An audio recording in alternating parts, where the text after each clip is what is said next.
So let's get rolling with the webinar. So thanks so much for tuning in. My name is Eric Elliott, and I'm the Advanced Hunter Education Coordinator with the California Department of Fish and Wildlife. And this month, being the month of Thanksgiving, I want to start with a few thank yous. First of all, thanks to all of you who serve or have served in the military. If you have served, let us know that in the chat. I want to thank you personally for that.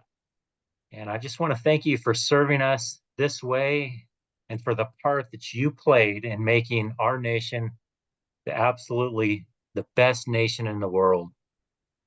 Next, I want to thank all the hunter education instructors out there. I know some of you are tuning in tonight. You guys are the backbone of the hunter education program. Thanks for volunteering to serve the hunting community this way. And lastly, just want to thank my coworkers, my captain. Thanks, Liz, so much for being on here tonight. Thanks for your support and your kindness to me. And I know I say this all the time. I think I've got the best job in the department, and you guys you are one of the reasons for that. So, and then lastly, I just want to thank our presenter tonight, Alex Easel. Alex, thanks so much for being on here with us tonight. I don't know if the audience has ever experienced this, but I have. I was doing a search warrant one time, and I had a captain come up to me and say, "How can I help you?" And I think that was just, it's such a wonderful question to be asked. And Alex actually reached out to me a while back and actually asked that question and basically said, "I'd like to help serve the hunting community. How can I help you with that?" And so, Alex, thanks so much for your willingness to help tonight. Of course. So we're going to shake things up just a little bit tonight and do something we've actually never done. And for part of that, I just want to ask you, have you ever been invited to another person's house? And when you leave that person's house, you've got a better understanding of who that person is, what makes them tick, and you can get to know a person pretty fast that way. Well, Yep. Alex, you volunteered for this, and I kind of twisted your arm just a little bit. So Alex has agreed to give us a tour of her home. And I don't think her house is for sale. It's not on the market. So there's a method to our madness. Alex, give us a quick tour. All right. So I am from Wisconsin, central Wisconsin and I just want to welcome you guys in. I'm super excited to talk to you guys tonight. And my roots are from the deep south of Mississippi, from Natchez, Mississippi. And what kind of host would I be if I didn't bring you into my house and give you a little tour? So as tonight, I'll be talking about just a basic intro to firearm safety. So I kind of want to show you where I spend a lot of my time. So this is my gun room. I have my beautiful mounts here from my father, who is also my mentor. You guys will see later on in our slides. And mine's some of the construction mess here though, but here are some of our lovely, lovely machines that we use pretty much weekly. Sorry if I'm giving you guys any motion sickness, but this is our gun room. So my fiance is actually a gunsmith, and we use this room quite a lot. And we also do a lot of precision rifle shooting. So it's long range target shooting at about 1,000 yards. So me and my dad are very close, and you can see all my hunting gear behind us. And we have a lot of beautiful, beautiful mounts that sometimes we don't have enough wall space, and he doesn't have enough wall space to put them up in his house. So I gladly love to take them in here. And we're just finishing our basement, but pretty soon this will be a beautiful, beautiful area to show off all these beautiful trophies. Eric, can you guys see these okay? Am I close enough? Yeah, I'm seeing it and I'm loving it. It's a nice brown bear from Canada. And then we have some awesome, unique looking mounts that I have up here. And those are all from southern Wisconsin.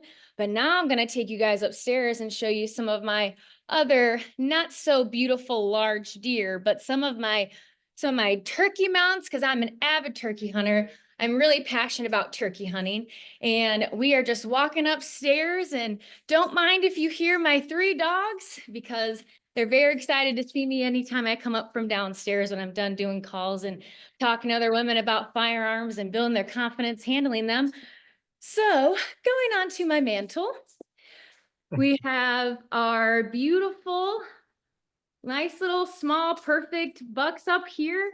The one in the middle, Eric really likes. Let me fix my screen here because it's hydro dipped. Yep. And that was a really cool, unique feature to doing that one. And then here we have some Eastern Turkey fans going over here. Got another nice Eastern Turkey. And we're not done. Have this. Let me turn my light on so you guys can see it a little bit better.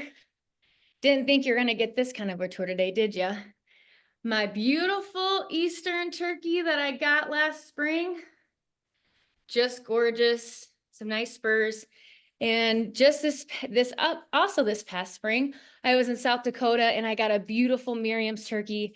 I have him at the taxidermy. She actually just texted me and told me he was ready to pick up, but sorry you guys couldn't see that yet, but I got him made into a rug. And then you see here our waterfowl wall. Got some beautiful pintails right there. We got our America, very fitting for today being Tuesday. And just some other beautiful, some mallards and a female pintail too as well.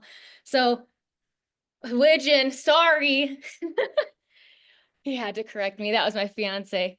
And yeah, so you can see kind of grown up, living and breathing outdoors, being in that space with my dad who really instilled those roots in me.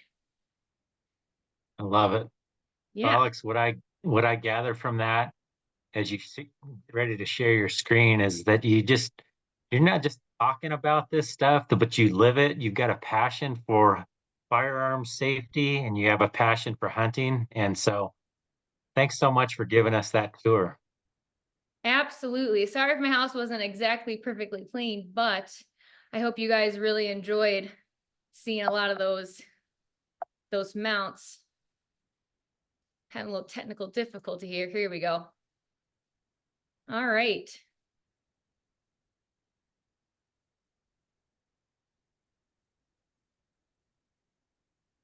All right. Tell us about Empower, Educate, and Hunt, Alex.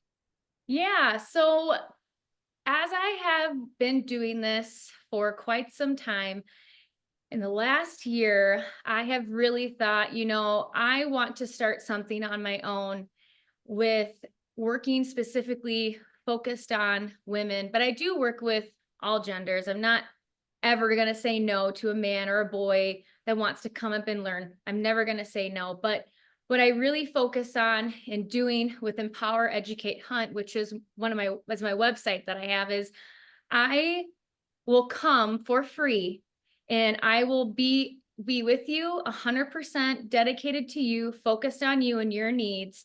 And I will focus on making you feel educated, making you feel confident and empowered, and knowing that when we leave the range, that you are 100% going to feel a lot safer with your firearm.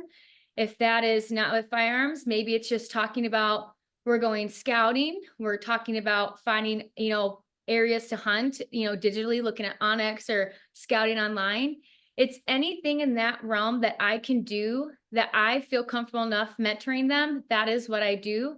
It's not just me either. I have a great, wonderful group of women and other men that I've met here in Wisconsin as I've been kind of in our community here, and we network and we're always bouncing, new people off to each other, because a lot of other things that I do mentoring with First Hunt Foundation, Eric, I know you're a mentor for too as well, is when we say we're a mentor, we're not just an instructor for a weekend. We're we are an essential person that you can reach up to for the rest of your life. At least that's how I feel.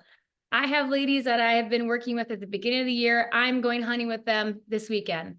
It's not just a weekend thing. It's a lifelong friendship. If someone needed to call me and say, hey, I'm turkey hunting, I don't know what loads to use. Should I use tungsten? Should I use steel? You can call me and I will let you know. I'll give you my advice on my experience with turkey hunting. It's just something that I was very passionate about. So I thought I really needed to start something on my own with that. So I noticed something as you were talking. It you have a heart to serve people and you're not looking to make money off of this.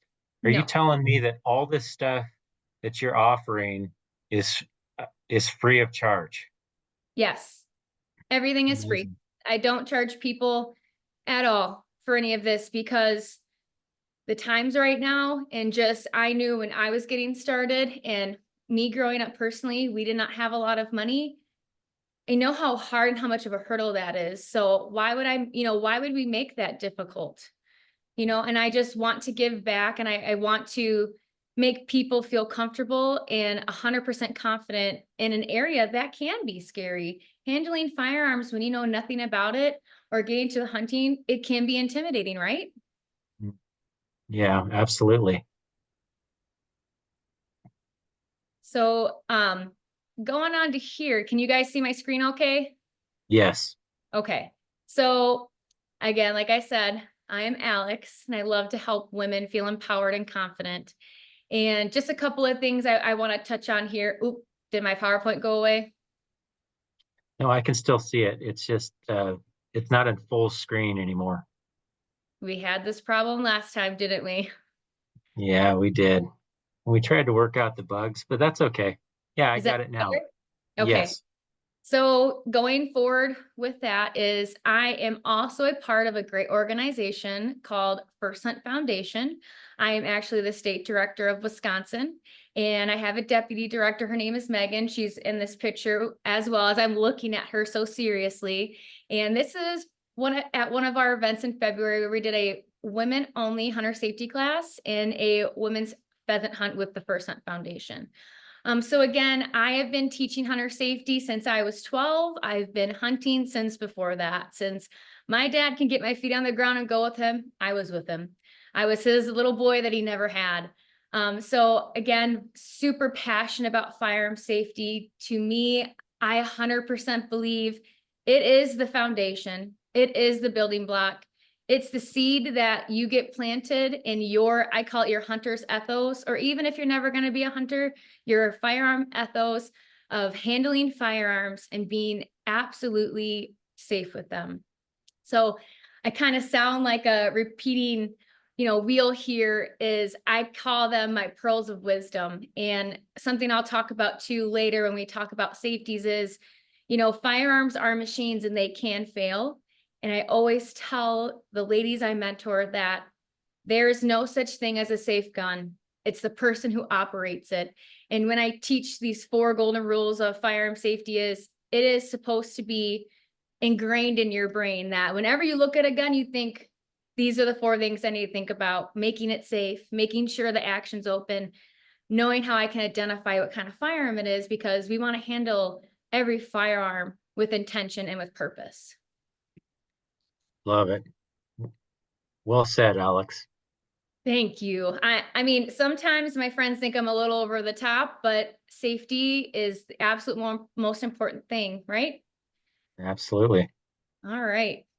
So you guys may be wondering, who are these people? Who is this guy in this picture looking so serious? And then they're really happy. Well, this is the reason why I am a hunter. This is the reason why I'm so passionate about firearm safety. And this is my mentor. This is my father. His name's Eddie Ezel. He and I have been on so many hunting excursions together, and I will tell you, every single time I learn something new. I am humbled. I am very grateful. And not Mm, every hunt is successful, right, Eric? If you don't harvest, it's successful in many other ways. it's really true. Mm-hmm. So this actually is the turkey that I showed you guys on the wall up in the living room, the big fan and the wings layout. And this deer is also on the wall. It was the one on the right. So this is my why, and this passion that he planted a seed is the reason why I got so involved with the First Hunt Foundation. So First Hunt Foundation, it is a national nonprofit. Eric is also a mentor and volunteer for First Hunt Foundation. And it is actually started by a gentleman named Rick Brazel, who is in Kamahi, Utah. And he has started this foundation because he wanted to provide that first hunt experience for people for free with a network of mentors all over the United States. And right now, I believe there's over 1,600 mentors that volunteer their time to take other people out on hunting experiences. So in this picture, this is in California. Peter Magnetti, actually, Elliot was here in this event. He was running it as the state director for California. And this is Bree, the game warden, who came and talked to our ladies and talked to them about rules and regulations and safety. Gun safety was absolutely on the docket, and the most important thing we talked about before we even made it into the field. But again, with Share the Heritage, that's our women's focus side of the first hunt. And we got these ladies out and they were able to feel so confident. We felt confident with their gun handling skills and their knowledge that they gained by being a part of this event. So that was actually an incredible experience. And I left the event in tears because the girls were so just appreciative. They said they left feeling so much more confident that they never had. And they were so grateful to be picked to be on this experience. That's awesome, Alex. Thanks so much for coming out to California to do that. I love Are Northern you? California. Yeah, right on. So this picture here is me actually speaking to another female at the past in Wisconsin. It's called Wisconsin Waterfowl Expo, and we were in the women's zone, and I was talking to a lot of women that day, and we were really just sharing with them the experiences, kind of what our main focus is, and it's a lot on safety. It's a lot on getting those first hunt experiences. And this woman in particular really impacted me and very touched me because she is an African-American woman trying to get into the actual hunting world, which is a huge obstacle. And I told her that no matter what, I will work with you. We will work with you. And she has been such a blessing because she's also a veteran too as well. So smart, so knowledgeable.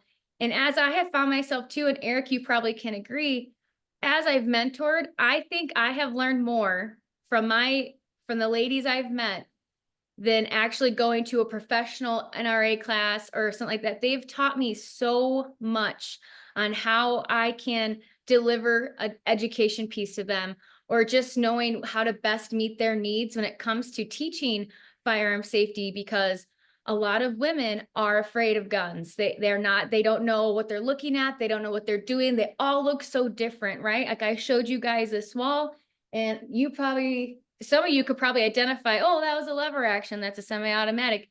Some women don't, and some men don't, right, Eric? Yeah, absolutely. Right. So it's just such a full cup, full circle feeling to know I was there. And I'm sure you could say you were there too. And it's nice to pay it forward. And you having a servant's heart too. I absolutely have a servant's heart. And I think really that's what drives me too, to try to do this in the best capacity that I can. Yeah, absolutely, Alex. I think what you're saying, I mean, I've been doing this a long time. I've hunted most of my life, but I can catch your passion. In other words, what you're saying and your passion to serve other people and to do it not for profit is contagious, and I love it. So without me talking more, I want you to talk. Keep it up. Okay.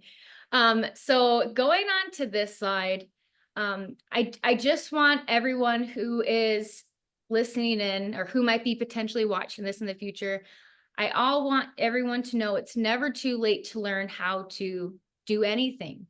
It's never too late to pick up hunting. It's never too late to pick up, trap shooting or pistol or 3-gun. It's never too late. We are all learning at different places in our lives, and we're all going to learn at different paces. For women, we have childcare. We are, sometimes the dad as well. We have to deal with cooking dinner, babysitting, and dads too. We have so many other things on our plate. But when it comes to your why, is why I really want you guys to remember that, is when you start to lose focus of that, it kind of recenters you. And it puts you back on track. It puts you back on aim, is what I like to say. It puts you right back on target, puts you on aim on that target. And it just reignites that passion that you have. And it Yeah. also makes you remember why you started in the first place when it seems to get overwhelming. So another thing I kind of wanted to talk about here too is when you're looking at social media when it comes to the hunting world and you see celebrity hunters, I'm going to put quote unquote celebrity hunters. There is a question that Eric and I were talking about, and it's probably going to surprise you when I tell you this, but if I were given the opportunity to go and hunt with a celebrity hunter or with Farmer John, who's got he's 70 years old. He has his, such a good guy, has all the land. He wants to take you hunting on his little hodunk farm with maybe 5 acres. But the celebrity wants to take you to this outstanding Orvis lounge, beautiful fields, fully stocked. I'm going to tell you, I'm going with that 70-year-old man. And this is why, right? This is why the knowledge and the skill and the experiences that this person has is going to be farfold more beneficial to you than hunting with someone who has celebrity status and in private access, because this guy has it too. But the time and dedication that this person probably wants to put into you is far more valuable and priceless compared to an experience to someone who's probably not going to teach you the things that he could. And even if it's a woman teaching another woman celebrity hunter, I'm still going to pick the 70-year-old man because, Wow. yeah, because on social media, it all looks a certain way. But when you get down to the nitty and gritty, that this person can help you troubleshoot through probably multiple avenues that he's already experienced that this person may have not. Because it's not easy to hunt, right? It's not called killing, it's called hunting. That's right. Right. And I think that goes to our hunters having value and having something to contribute to the hunting community, whether you're young, old, male, female. It doesn't. There's something that we each can contribute, and I love that you said that, Alex. I think that's really cool that a 70-year-old man that may not have celebrity status, no one knows, just an unknown, unsung hero has something to contribute to the hunting community. I love it. Yeah, just, an average Joe, Yeah. those are the people that really probably have the most pearls of wisdom, than Yeah. hunting someone who probably could show up and just be told what to do. Just from my 32 years of life on this world experience, I can tell you that. Yeah. And some other things to look out for when you are probably taking this journey and you're trying to maybe look into other classes or you meet other people is people who act like they know everything, they are dangerous. When you start to get relaxed around firearms, that is when a real serious accident could happen. And an accident with firearms could be something that could end someone's life. It could end, the people that we hunt with, the people that we shoot with, they are usually friends and family. How devastating would that be? You have to act like you are never going to know everything, because that's the great thing about hunting, right? It's a sport, it's a heritage, it's a passion that we continue to evolve. We never know everything. We're kind of a jack of all trades in the hunting world. There's so many different avenues to go down when you go to hunting, like deer hunting's a rifle, waterfowl shotguns, turkey is shotguns. There's bow archery for deer. There's so many different ways to take game. And if we act like we're a know-it-all, that is dangerous because you let your guard down, and that's where mistakes can happen, and they will happen, right? Absolutely, Alex. Well stated. All right. So just some key takeaways that I really hope that you take away from this webinar that we're doing together is I really hope that you will learn the confidence to handling a firearm, even if that's in the field, in the range, or maybe just in your home when you're transporting firearms. What I'm doing today, what I'm talking about is it's a very intro base level. It's enough information to keep you safe and those around you safe. Empowerment, knowing that you can identify the firearm and the ammunition, that is key. That right there can prevent a huge situation that can happen in an action. Loading the incorrect ammunition could be a huge fatal accident. And that it's such a simple thing to do, to check and make sure, double check that you aren't going to make that problem. And I'm going to talk about a really great acronym here called TABK. Maybe some of you have heard about it. I know in California, you guys have the 10 commandments of hunter safety, and you might think these sound familiar because they're definitely in there in a different way or two. And we're going to talk about those 3 basic parts of a firearm, and we're going to talk about how you're going to identify the safety mechanism.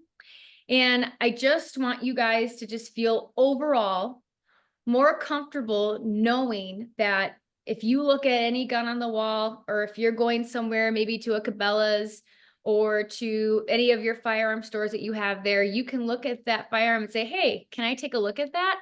They hand it to you and you'll know, all right, the action's open. I know where the safety is. I know how to open it. You're going to be able to identify looking and seeing what gauge and caliber it is. And you're going to be able to go on the shelf and look, or go on your stockpile or look and pick up the boxes that you have. And you'll be able to pick, well, that's the right ammunition for this gun. And you just got to make sure it's going to sound very mundane, and you're going to think maybe, wow, she's really uptight. I'm not uptight. It's like a second nature thing to me to do, because that was what was instilled with me with my father. And I can't thank him enough for raising me that way. All right. So we're going to talk about those lovely 4 rules of firearm safety. Now, I love these rules so much that I laminated them on my poster here, and I use these when I teach my hunter safety classes too as well.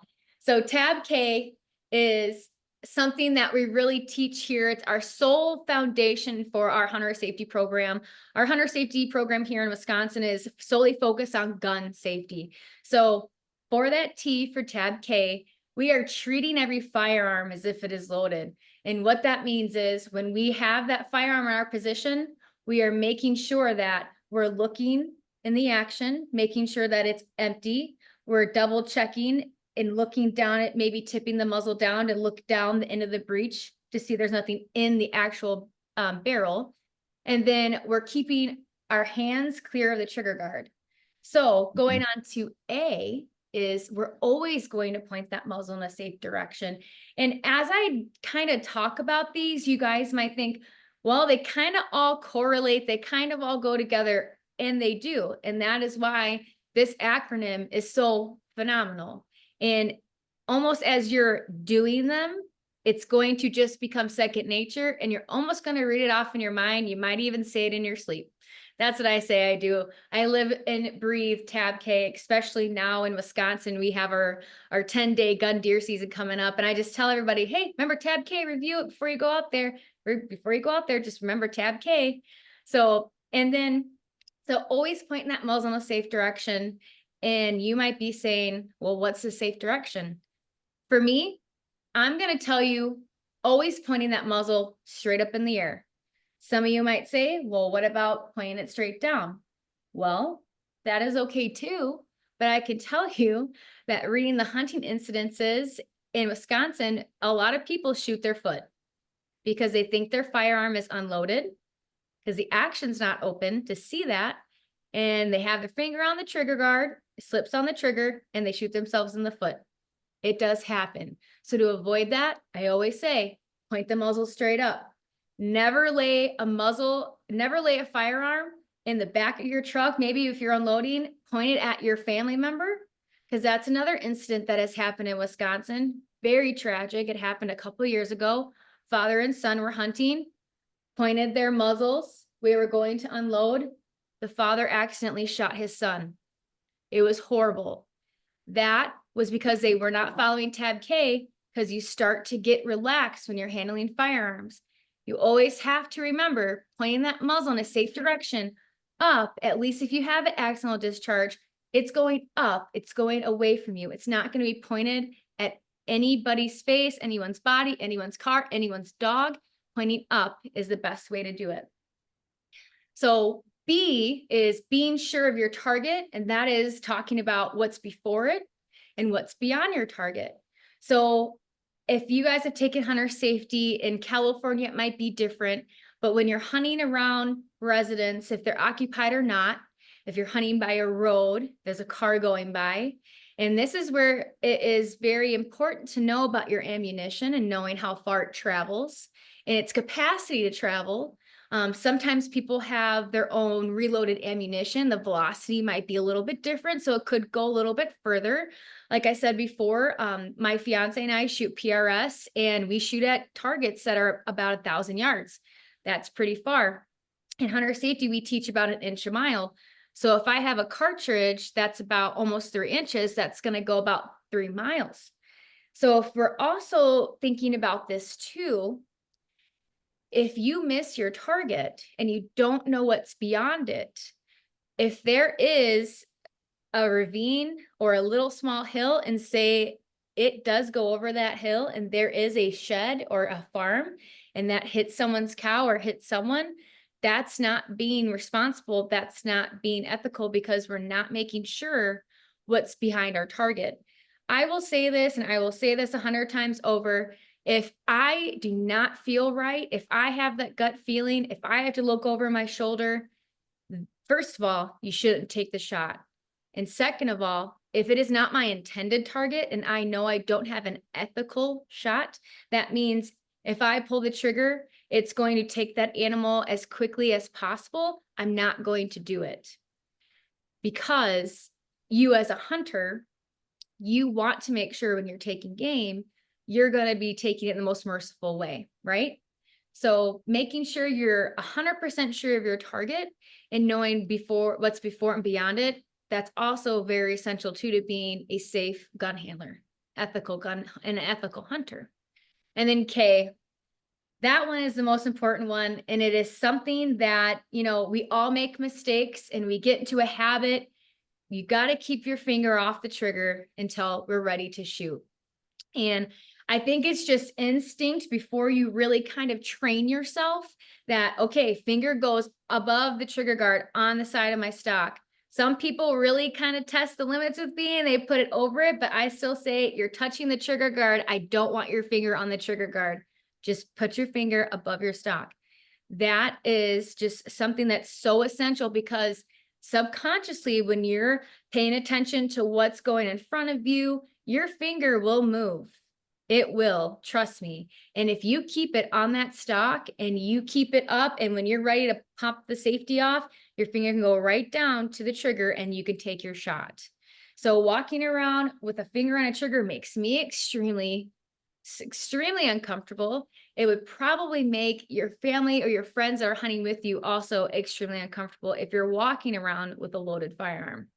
So Well said, Alex. Let me just ask you a question. Let's yeah. just say you're hunting with someone, or maybe you're at the range and you see somebody violating one of these TABK rules. What would you ignore it and just hope it goes away, or No. how do you address that? So obviously there's 2 ways to do that, right? And I have done this. And I usually am not the person to ever let it go under the carpet or under the rug. Is I will come up to that person. Obviously, I'm not going to have my firearm in hand, but I'm going to say, hey, I don't know if you're aware, but you just completely pointed your muzzle at me. You muzzle swiped me. I was like, I just want you to be more aware of it, because I'm not going to yell at you because I know it was an accident. But if your firearm is loaded, or even if it's not, I just don't feel like it's a safe thing for you to do. And a lot of times, Eric, you know what they say? They What's say, oh that? my gosh, I'm so sorry. I didn't even realize I was doing that. I apologize. And then you make that person more cognizant of where their muzzle is pointing. Love it. Yeah, that's been my experience as a warden for almost 30 years. It's like you can't ignore that. If somebody breaks one of those basic firearm violations or rules, you've got to call them out because sometimes they don't know and they need to know. Right. Absolutely. And I just want to let people know too, it's never the right decision to address people with abrasiveness or aggressiveness. You might feel very uncomfortable and you might not want to say anything, but by you saying something, you could be potentially saving their life and saving everyone around you's life because, people make mistakes. Guns, safeties are not to be relied on firearms. They can fail. They are machines. So that is why I always tell the ladies that I teach, you are the ultimate safety. And never just let it brush off, never just ignore it. I think that's a great question, Eric. And if someone ever does come at you abrasively, then what you say is, okay, you grab your things, you tell the range officer on the range, or if you have to call the DNR warden, get as many information like what, who, and where, maybe their license plate, and report them. 100%. That's me. I'm not letting unsafe people get away with that. Absolutely. Good job, Alex. Thanks. So kind of going in here, and when you guys look at firearms, I kind of want you guys to maybe have these couple of questions in your head, right? When you're looking at a gun. And some of them you might be like, yeah, I asked myself this question, or I don't even know what I'm looking at. So I'll give you guys just a little brief synopsis here of some of these things, because at the end, I am going to demonstrate going through actually approaching a firearm and identifying what that would look like. So give you guys a couple of just facts and tips here. So you might ask yourself, how many action types are there? Well, there's 5, and they all work in different ways. They all have a firing pin. Some guns have safeties externally, some do not. Some have a safety that is called a half cock, which is exposed hammer, putting that in half cock position. And it's all worked by you mechanically having to put it in that position. So for our actions, we have semi-automatic, we have a brake action, we have a bolt action, we have a pump, and we have a lever action. Did I repeat myself or miss anything? I think I got them all. I think you nailed it, Alex. Good job. Eric, what's your favorite action? I'm curious. I personally, it depends on what I'm hunting, but for like waterfowl and for birds, I go with the semi-auto Yep. because my coworkers can attest that I'm not a very good shot. um, but for rifle, I like bolt action. Yep, same. I like a bolt action too, but sometimes, the old Western, I really enjoy a really classic lever action, Yeah, and I kind of want to challenge you guys. If you see an action that to you is intimidating, spend time becoming a subject. Matt, I call you this, but if I'm feeling unsure about something, then I'm going to say, all right, I'm going to become a subject matter expert in this. And I'm going to be able to tell you how it works, what it does, and how it, what could happen to it. What are the failures? I try to learn the ins and outs of it to make me feel more comfortable with something. I don't just push it aside. I actually want to know more, because it could happen where you have to figure out how to work this action. If something were to happen and that was the only firearm you had to protect yourself, you need to know. So the other thing I would say with this is, I'm not going to dig too deep into that, but something that we were talking about, if there was a interest or need for this, we would definitely love to talk about a more in-depth class on action sets for firearms. So how do I work them? Like I was just talking about, you want to actually, the best way you can work them is having a hands-on experience and with someone that feels comfortable teaching you. You can work it at a gun range. You can have lessons taught to you. How I do it with my events is we will stand one mentor, 2 lady, and we will have them work the action. And I always say, you are a part of the machine. You have to confidently handle that firearm, confidently hold that firearm, that if someone was going to come up to you and bump you, it's going to stay in your hands.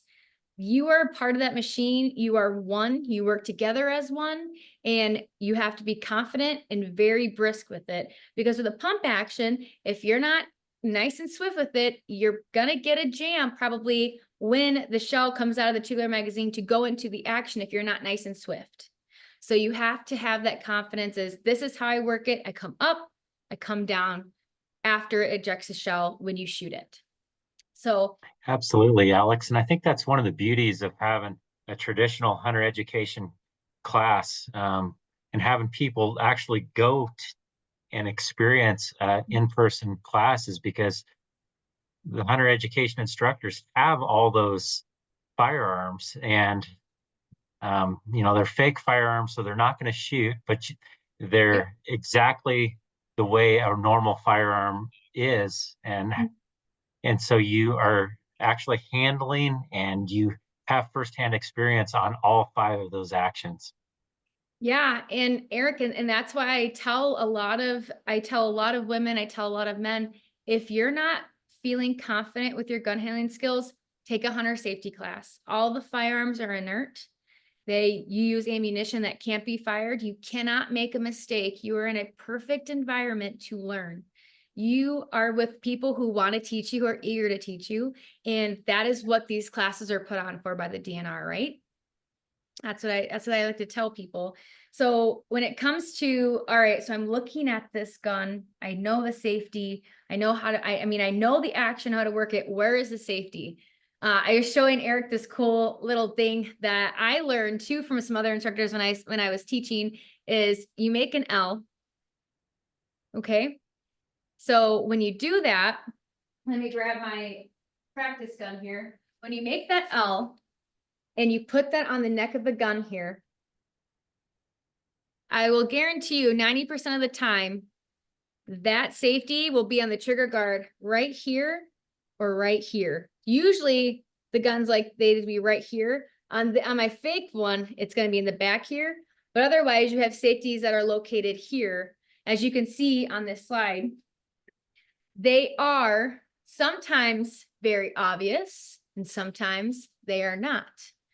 So as I said before, you can never rely on a safety.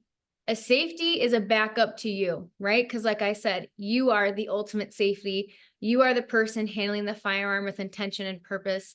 You're pointing that muzzle in a safe direction, and you're keeping that finger off the trigger guard. That is already a double, triple. In nursing, we do the 5 checks before we pass medication. That is you doing your 5 checks, making sure you are safe. But even though it is still the responsibility of the firearm handler to know where that safety is.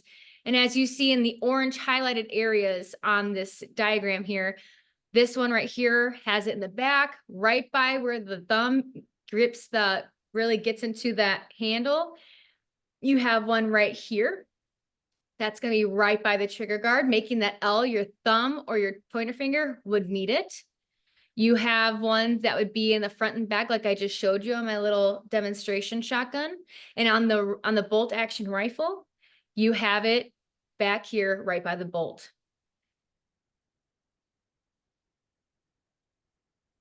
All right, so working through this, how do you load and unload your firearm?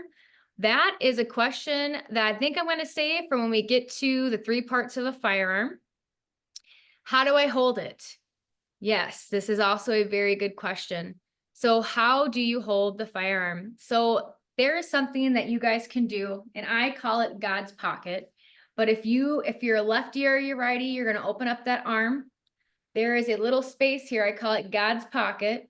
You're going to put the palm of your hand right in there and close on it.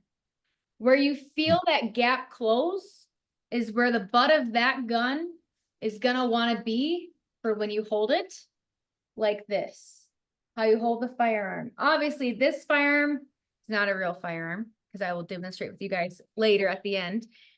But that is how you're going to hold it. You're going to put in that God's pocket with that trigger, with the shooting hand. It's going to hold onto the neck, into that stock of the gun. Your supporting left hand is going to support it on the end of the stock. mostly by what's holding the barrel, and you're going to pull it into yourself, and you're going to rest that cheek on this part of the stock when you're shooting and aiming. And I tell a lot of people, because when you're first time shooters and you want to shoot a shotgun, you want to, or a rifle, you want to see where you shot. So this is specifically shotguns I'm talking about right now, not with scopes. So you are going to want to keep that cheek on that stock until it completely fires. Because if you lift your head up, you're going to mess up your spread. But that's a whole nother story for next time, right? So how do I make it safe? We talked about making it safe. You are the ultimate safety. So I'm going to demonstrate that here when we look at our firearm, but that's going to be, you're going to walk up to your firearm.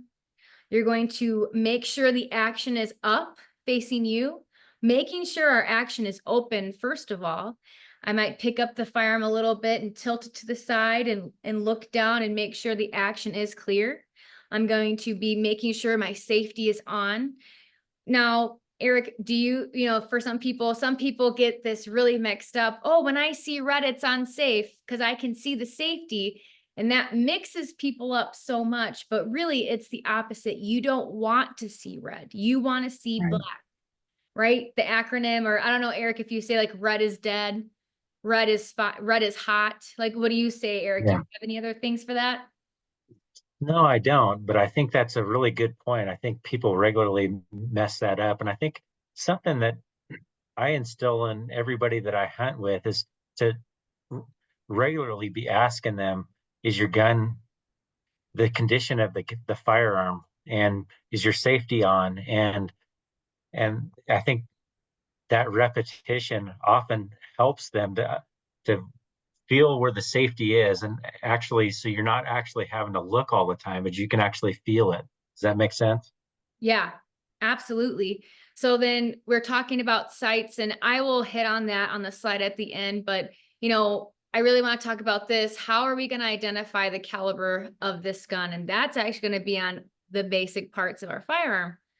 So going on to that is we're going to get and talk about that. So we already talked about this slide. This is me doing the L exercise with the group of ladies in Michigan that we did for Share the Heritage with First Hunt. And that was me demonstrating, let's make the L, let's find our safeties. And they really appreciate that. And they're like, I'm going to think about that song that says with the shape of an L on her forehead. And I'm going to think about finding the safety on my firearm. They really enjoyed that. It was pretty fun. And Awesome. that's a whole example of me learning from other people. When I teach hunter safety, the great things you can learn too. So going into the three basic parts of a firearm, we have our stock, we have our action, and we have our barrel. So for the stock, this is going to be the part of the firearm that is being held by you, the shooter. It's a part of the firearm that also is going to be encapsulating the action in our barrel. And it's going to be what you're going to be resting your cheek on in a shotgun or in a rifle. Action. The action is the heart of the gun. I want you guys to remember that. The action is where all of the magic happens. The action is actually where a chemical reaction happens too as well. When it shoots, when the firing pin hits the back of the ammunition, and that is how the combustion, the inertia, shoots out the shot or the projectile out the end of the muzzle. Our barrel. So identification markers on barrels. That is something that a lot of people actually don't really know about until maybe they take a hunter safety class, or maybe something that their grandfather, their dad taught them. They look at it, but they might not tell you. You might just think, oh my gosh, my grandpa or my dad, they know everything. I don't know everything. How did they just know that? There's something on a barrel called a legend or a barrel stamp that is extremely essential to help you identify the manufacturer, the caliber, and the gauge of that firearm. And this is what it looks like. So it's called the legend or a barrel stamp, and it must, absolutely must match the ammunition that you are going to be shooting. So it's shotguns, it's going to be a 12, and sometimes they are very, depending on the manufacturer, they only say you can shoot 3-inch shells out of here, 3.5, 12 gauge, 2 3/4, or it says, or shorter shells. Haven't seen that in a long time on any of these newer shotguns. And then on these rifles, it's going to say 308 Win Mag. So again, when I say that, looking at the barrel stamp, now we're going to talk about identifying the correct ammunition. It has to match. That ammunition has to match the manufacturer, make, and model on the barrel stamp on that barrel. So looking at this, as you can see, it's going to say 12 gauge. If we go back to the other slide, this is going to say 12 gauge, 2 3/4 shells. How you're going to look at that? 2 3/4 shells that'll be printed on the actual shell of the shot shell. Now, you might be wondering, well, why can't I shoot 20 gauge ammo in a 12 gauge shotgun? Let me show you comparison size right here.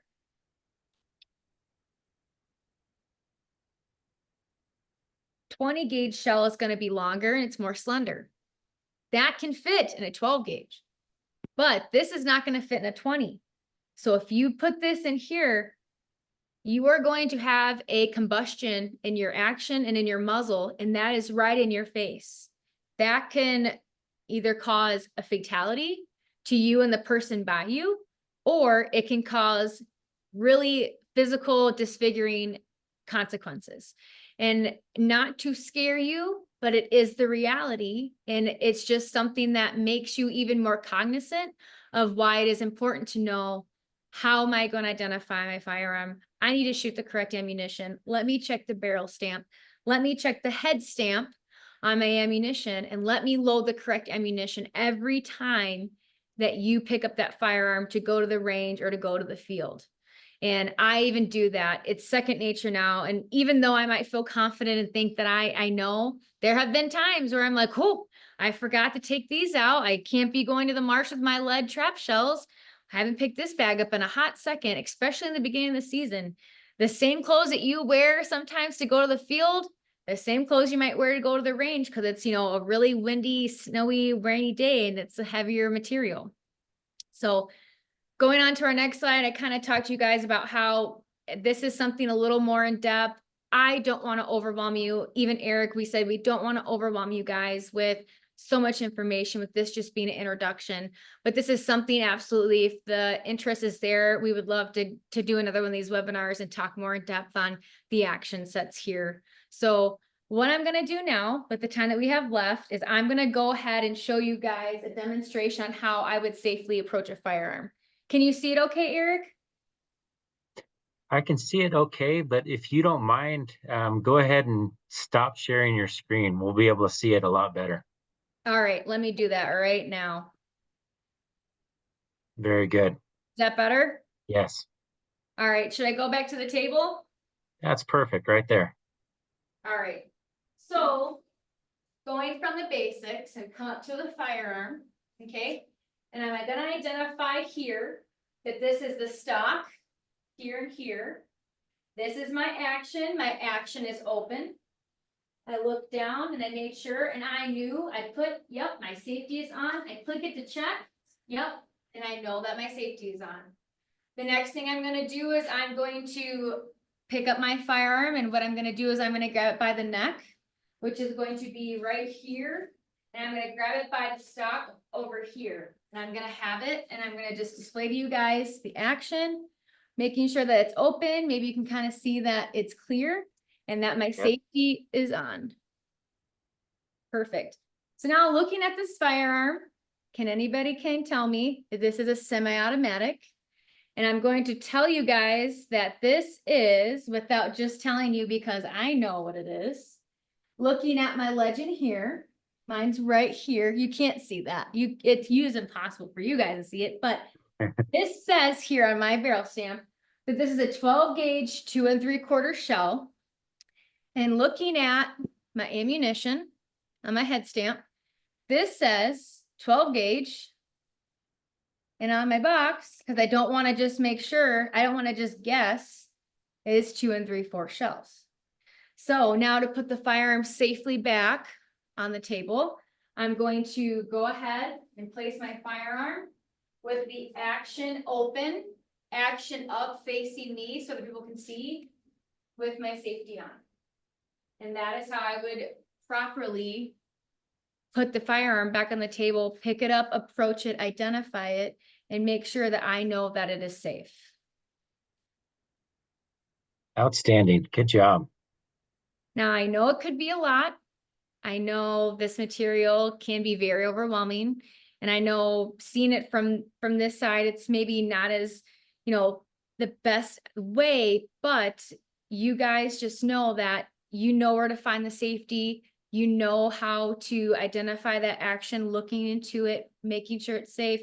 And by the way you handle it, keeping that muzzle in a safe direction, you will be safer for yourself and everyone around you, 100%. Outstanding. Well, thank you, Alex. Thanks so much for your time tonight. Um, just hearing you talk, I think I wouldn't be doing my job as a game warden to not say you would make an outstanding game warden. I know you've already got a career in the medical field, but you're I've thought about knowledgeable, it. you're Yeah, knowledgeable, you're personable, and yeah, so thanks so much for coming on tonight, and thanks for also initiating a possible future webinar too. So I might hold you to that. absolutely. So with that, I think we're going to sign off. We're right at an hour. Just want to thank everybody for tuning in, and especially on this election Tuesday. And Absolutely. really appreciate everybody's time. And Alex, thanks again. We'll Yeah. talk And later. yep, we'll talk later. Thank you so All much right, for bye. having me. You bet.